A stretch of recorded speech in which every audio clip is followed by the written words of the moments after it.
This was the best weekend of college football ever.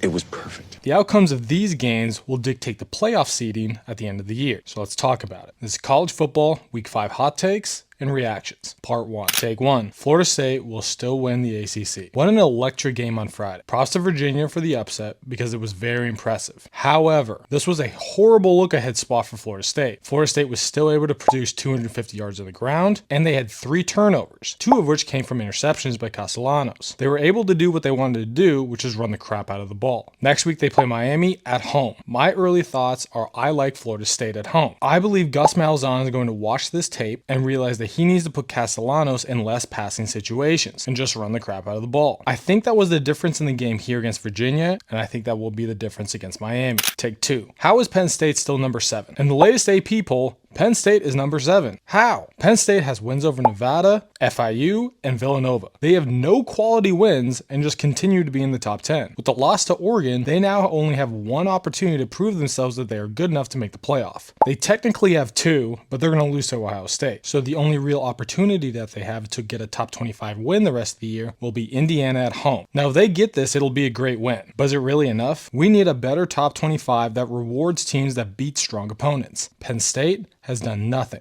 For the Oregon side, I will cover them in part 2. Before I give you my take, I'm probably the best defensive coordinator hire this season and a top SEC team that keeps struggling, like this video. Tells me you want to keep seeing my horrible sports takes every single week. Take 3. Matt Patricia might be the reason Ohio State wins another championship. In the preseason, I was very critical of Ryan Day's hire of defensive coordinator Matt Patricia. I thought there was no way this was going to work out at Ohio State given his track record in the NFL. I considered it a significant downgrade from Jim Knowles. Well, I was completely wrong because this Washington offense is very good. They have one of the best running backs in the country in Jonah Coleman and one of the best young quarterbacks in Williams. Ohio State held this offense to less than 240 total yards. That is extremely impressive. What is even more impressive is that they will not play a better offense the rest of the year. With this remaining schedule, this Ohio State team can go undefeated up until their last game against Michigan. Take 4. LSU's offensive coordinator needs to be fired. First off, props to Ole Miss. This was a great win for them, and they are extremely well positioned to win the SEC now. I will go over Ole Miss in part 2. This LSU defense is still championship level good, but this offense is holding them back. Nussmeier had more than 4,000 yards, averaging 311 yards per game last year, and he had 29 touchdowns. This year, he's only averaging 230 yards. I don't think it's on him though. I believe it's on offensive coordinator Joe Sloan. If you watch LSU, the play calling just looks bad. I don't know what happened this offseason, but I think Sloan is to blame and might end up costing Brian Kelly his job. Let me know what I missed and what I got wrong, and follow me.